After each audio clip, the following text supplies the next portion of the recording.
Hello दोस्तों, मैं हूं नित्या और निफ्टी के खिलाड़ी में आपका स्वागत है। चलिए देखते हैं इस वीक में निफ्टी ने क्या किया और आज कहां क्लोजिंग दी है और नेक्स्ट वीक में हम लोग मंडे को क्या स्टार्ट करने जा रहे हैं, निफ्टी का कहां स्टार्ट होने जा रहा है। तो सबसे पहले हम लोग बिना देर किए चलते हैं वनडे चार्ट पे और ये रहा वनडे चार्ट आप लोगों का। और इसमें हम लोग क्लियर कट देख रहे हैं कि निफ्टी ने फिर एक डोजी कैंडल बनाया। इसके पहले वाला भी डोजी कैंडल था, ड्रैगन फ्लाई डोजी कैंडल था, और ये भी आज एक मोर और लेस डोजी कैंडल है जिसका हाइट इसके हाई से कम है, मतलब ऑल टाइम हाई को ये टच नहीं कर पाया और ये झुक गया। देखिए दो चीज़ें इसको समझने लायक यहाँ बात है नेक्स्ट वीक में, क्योंकि यहाँ एक बुलिश इनगल्फिंग कैंडल बनाया था तो इसने दिखलाया था कि काफ़ी बायर्स लोग इंटरेस्टेड है, लेकिन गैप अप ओपनिंग करके और मार्केट डोजी बना देने का मतलब कि बायर्स के बिना ही, मतलब बहुत ज़्यादा बायर्स इन्वॉल्व नहीं है इस ट्रेड में। यहाँ सेलर्स और बायर्स जो यहाँ हैं वही खाली इन्वॉल्व हैं, बायर्स का स्ट्रेंथ नहीं बना है। मतलब यहाँ से परचेज करते हुए अगर जाते, बाई करते हुए जाते तो वो स्ट्रेंथ कहलाता और सस्टेन यहाँ करते तो। लेकिन ये डोजी कैंडल इसलिए बनना है कि यहाँ से गैप अप ओपनिंग हुआ और यहीं ऊपर नीचे बायर्स और सेलर्स का फाइट हुआ और उस जगह मतलब सस्टेन कर गए, लेकिन बायर्स लोग बहुत ज़्यादा इन्वॉल्व नहीं थे। दूसरे दिन भी वही हुआ, गैप अप ओपनिंग हुआ और यहाँ सीधे पहुँच गया इस लेवल पे, जिसको हम लोग मतलब अगर 5 मिनट्स चार्ट में अगर देखें तो हम लोगों ने यहाँ एक ये बनाया था, रेजिस्टेंस जोन बनाया था ये वाला।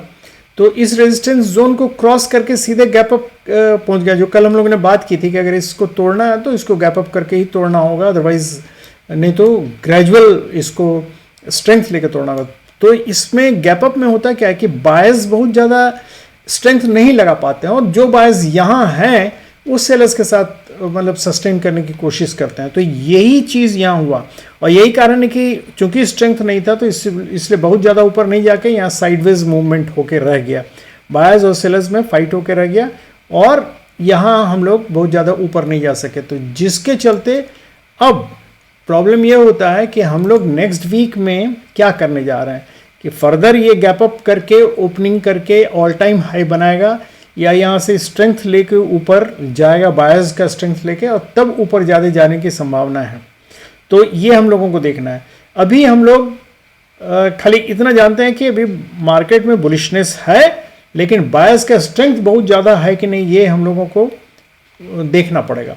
तो हम लोग चलते हैं सबसे पहले 5 मिनट्स के चार्ट पे, देखते हैं आज मार्केट में हुआ क्या। मार्केट में वही जो मैंने बताया कि गैप अप ओपनिंग होके यहाँ सीधे ये 22,000 के ऊपर ओपनिंग हुआ और उसके बाद मोर और लेस उसी जगह साइड वेज मूवमेंट देते हुए बहुत मार्जिनल ऊपर गया, 22,065 का हाई बना और 22,040 पे आके लेट गया। तो बेसिकली अब ये वाला मूवमेंट 22,000 से लेकर 22,060 तक, ये इसका एक 65 तक ये एक जोन रहेगा जहाँ ये साइडवेज मूवमेंट दे सकता है मंडे को। और अगर स्ट्रेंथ दिया तो अब इसका ट्रैपिंग स्टार्ट होगा। क्यों? क्योंकि बायर्स लोगों का बहुत ज़्यादा स्ट्रेंथ नहीं है, लेकिन फिर भी ये गैप अप देके ऊपर जाने की कोशिश कर रहा है। तो सेलर्स यहाँ पहले से, चूंकि ऑल टाइम हाई में हम लोग देख चुके हैं, यहाँ देखिए अगर हम दिखलाएं तो ऑल टाइम हाई से हमेशा यहाँ से 22,125 126 के जोन से हमेशा फॉल किया है, मतलब यहाँ सेलर्स बैठे हुए हैं। तो चूंकि यहाँ स्ट्रेंथ बना के ऊपर नहीं जा रहा है मार्केट, तो हो सकता है सेलर्स फिर हावी हो जाए। तो ये चीज़ हम लोगों को मार्क करना पड़ेगा। तो इससे होगा क्या कि इससे होगा कि ये एरिया हम लोगों का ट्रैप एरिया बन सकता है। तो हम लोग चल के देखेंगे कि ये एरिया कौन सा रहेगा, ऑल टाइम हाई और 22,065 के बीच का एरिया। तो हालांकि बहुत बड़ा एरिया है, तो इसी में ये लोग पुश करने की कोशिश करेंगे ऊपर, और यहाँ जाके चूंकि स्ट्रेंथ ज़्यादा है नहीं तो इसलिए हो सकता है बायर्स लोग यहाँ से फिर रिवर्ट कर जाएं। तो हम लोग चल के देखेंगे अभी ऑप्शन चेन में कि एक्चुअली स्ट्रेंथ कहाँ है। अगर हम देखें तो कॉल राइटर्स, देखिए कॉल राइटर्स हम लोगों के जो सबसे ज़्यादा बैठे हुए हैं वो हैं 22,800 700 500, ये 500 पे 76,000 है, और उसके बाद 16,000 51,000 64,000 ऐसे करके 58,000, मतलब ये अभी सबसे ज़्यादा 22,100 पे ही नियरेस्ट बैठे हुए हैं, 81,000 के करीब। और ठीक इधर अगर हम देखें तो पुट राइटर्स बैठे हुए हैं 1,04,000 के करीब 22,000 पे। तो 22,000 और 22,100 का जोन जो होता है, यही एरिया जो है बेसिकली एक बैटल ग्राउंड बनेगा नेक्स्ट मंडे का। तो इसमें हम लोग अगर ये भी देखें तो बहुत ज़्यादा अभी कहीं भी कॉल राइटिंग हेवी नहीं हुई और ना ही कहीं हेवी पुट राइटिंग हुई इस लेवल, इन दोनों लेवल को छोड़ के। तो अभी हमको लगता है मंडे को फ्रेश राइटिंग होगी, उसके बाद ही कुछ मतलब डायरेक्शन बनेगा। तो हम लोग चल के देख लेते हैं सबसे पहले कि ऑप्शन सेटअप क्या है। ऑप्शन सेटअप में अगर हम लोग देखें तो यहाँ हम लोगों को जो दिखलाई दे रहा है वो 22,000 पे सबसे ज़्यादा पुट राइटर्स हैं। कॉल राइटर्स भी हैं लेकिन पुट राइटर्स हेवी बनाए हुए हैं, और उसके बाद 22,100 पे कॉल राइटर्स हेवी हैं। तो ये बैटल ग्राउंड 22,100 के बीच ही होना चाहिए। लेकिन फ्रेश राइटिंग कहाँ हुई है वही हम लोग अभी चल के देखते हैं। तो फ्रेश राइटिंग से कुछ डायरेक्शन का पता चलता है।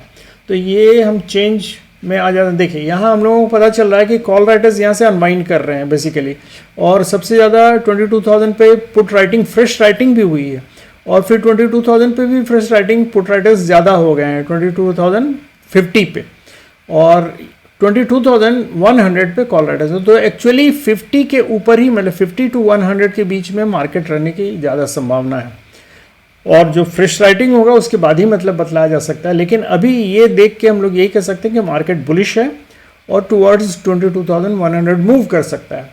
अब हम लोग देखें कि इंस्टीट्यूशंस का व्यू क्या है। इंस्टीट्यूशंस में अगर हम लोग देखें तो रिटेल ट्रेडर्स ने 76,000 कॉल लॉन्ग किया और 68,000 का पुट लॉन्ग किया है। तो इसका मतलब है कि न्यूट्रल है, ये बेसिकली न्यूट्रल है, मतलब किधर भी मार्केट ऊपर नीचे किधर भी जाए दोनों तरफ इक्वल ही है। और अगर हम लोग FII को देखें तो FII वालों ने कॉल शॉर्ट किया 82,000 का और 19,000 का पुट शॉर्ट किया। तो मोर और लेस स्लाइटली ये लोग बियरिश साइड के हैं FII। और अगर प्रोप्राइटर्स को देखें तो इन लोगों ने 63,000 का कॉल लॉन्ग किया और पुट शॉर्ट किया 59,000। तो ये स्लाइटली बुलिश है, लेकिन प्रेशर इन लोगों का ज़्यादा लग रहा है FII का, तो स्लाइटली बेरिश, मतलब मार्केट मंडे को भी अगर फ्रेश राइटिंग नहीं होती है तो मंडे को भी डल ही होगा मूवमेंट, बहुत ज़्यादा मतलब तेज़ी नहीं दिखेगी मार्केट में। हाँ, गैप अप ओपनिंग होके ही अगर कुछ हो तो ऊपर पहुंच गया तो उसके बाद फिर डल हो जाएगा। हाँ, नीचे से स्ट्रेंथ बनाते हुए बायर्स अगर जाते हैं तभी कुछ हो सकता है। तो हम लोग चल के देखते हैं कि भाई 15 मिनट्स में हम लोग क्या कर सकते हैं। तो 15 मिनट्स में हम लोगों का 15 मिनट्स के चार्ट, पहले हम लोग 5 मिनट्स में देख लें कि ये हम लोगों के लिए दो इम्पॉर्टेंट लेवल हो जाता है। जो ये एक ये जो ट्रेंड लाइन है जब तक ये टूटेगा नहीं, और ये 22,000 का ये लेवल जो है और 22,065, इसी के ऊपर या नीचे मार्केट जाएगा तो ही हम लोग बेरिश या बुलिशनेस का सोच सकते हैं, नहीं तो इस बीच में मार्केट रहेगा तो वो डल ही रहेगा। तो हम लोग चल के देखते हैं 5 मिनट इसमें 5 मिनट्स के चार्ट में। तो 5 मिनट्स के चार्ट में अगर हम लोग देखें तो यहाँ हमको दो लेयर, जैसे मैंने बताया 22,065, अगर 22,065 से ऊपर जाता है, मार्केट निकलता है इसको तोड़ के इस एरिया को, और तो 126 ऑल टाइम हाई को के पास तक जा सकता है। लेकिन ये एरिया ही सबसे ज़्यादा आपका ट्रैप एरिया होगा। क्यों? क्योंकि इसमें अगर गैप अप ओपनिंग के साथ जाता है तब मैं बोल रहा हूँ, क्योंकि स्ट्रेंथ रहेगा नहीं और यहाँ बायर्स कोशिश करेंगे ऊपर जाने को और सेलर्स ऊपर बैठे हुए हैं तो वो उसको दबाने की कोशिश करेंगे, तो इसमें ही ऊपर नीचे मार्केट होकर फंस सकता है। लेकिन अगर नीचे से अगर गैप डाउन होकर और नीचे से स्ट्रेंथ बनाते हुए ऊपर जाता है तो ही मार्केट ऊपर इसको तोड़ते हुए ऑल टाइम हाई बना सकता है। तो इसलिए फ्लैट या गैप डाउन होना मंडे को ज़्यादा अच्छा है, वो तब हम लोगों का मतलब बुलिश स्ट्रेंथ शो कर सकता है, प्रोवाइडेड वो गैप डाउन हो और फिर इस लाइन को 22,000 के ऊपर जाके सस्टेन करे। ये नहीं कि अगर गैप डाउन हो उसके बाद नीचे चले जाए तो फिर मुश्किल होगा, क्योंकि ये फिर रेजिस्टेंस एरिया हम लोग अभी फिलहाल जो सपोर्ट एरिया का काम करेगा वो 950 का लेवल है। 21,950 का लेवल सपोर्ट एरिया का काम करेगा, और 21 सेकेंड जो सपोर्ट एरिया होगा 21 1920 का, तो ये एक सपोर्ट जोन का काम करेगा बेसिकली, जो रेजिस्टेंस था पहले, और उसके नीचे आएगा तो 875 टू 850 तक का जोन जो है ये सपोर्ट जोन का काम करेगा। ये दोनों सपोर्ट जोन हो जाएंगे। तो ये नीचे अगर मार्केट आता है तो, और अगर ऊपर जाता है तो ये 22,126 के ऊपर हम यही कहेंगे कि आप ग्रेजुअली, अगर ऑल टाइम हाई को तोड़ता है तो ग्रेजुअली 30-40 पॉइंट्स लेके ऊपर बढ़ते रहिए, क्योंकि यहाँ से हो सकता है रिवर्सल का चांस हो। तो ये एक चीज़ है। और अगर ये मान लीजिए कि 22,000 के नीचे आता है तो ये एरिया जो होगा 950 से 22,000 का एरिया जो होगा, ये बेसिकली ये भी एक ट्रैप एरिया होगा, याद रखिएगा। तो यहाँ भी, क्योंकि ये ऐसा एरिया है कि यहाँ से सपोर्ट जोन है और सपोर्ट जोन से लेके ऊपर ये ऊपर जाने की कोशिश कर सकता है, तो यहाँ और फिर 22,000 से रिवर्ट भी हो सकता है। तो ये लेवल हमेशा मतलब आपको फंसाने की कोशिश करेगा दोनों साइड।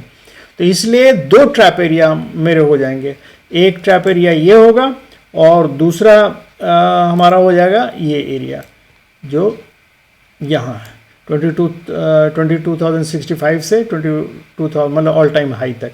तो दो एरिया मंडे को मेरा ट्रैप एरिया रहेगा, याद रखिएगा। इस बीच में आप ट्रेड बहुत सावधानी से लीजिएगा, बड़ा पॉइंट्स है तो सावधानी से ट्रेड लीजिएगा, और इसको सपोर्ट मान के, इसको रेजिस्टेंस मान के ट्रेड लीजिएगा, और वैसे ही यहाँ भी इसको सपोर्ट, इसको रेजिस्टेंस मान के ट्रेड लीजिएगा। तो ये दो ट्रैप एरिया है दोस्तों, सावधान रहिएगा। चलिए, तो हम इसी के साथ आप लोगों को कैसा लगता है एनालिसिस, आप लोग कमेंट बहुत कम करते हैं, काइंडली कमेंट कीजिए तो मुझे भी पता चलेगा क्या चाहते हैं आप लोग एनालिसिस में, या फर्दर क्या इंप्रूवमेंट चाहते हैं। तो जब तक कमेंट नहीं कीजिएगा मुझे कुछ नहीं पता चलेगा। तो डेफिनेटली लाइक कीजिए, कमेंट कीजिए, और जो नए हैं प्लीज़ सब्सक्राइब कीजिए। Thank you very much, good night and have happy and safe trading.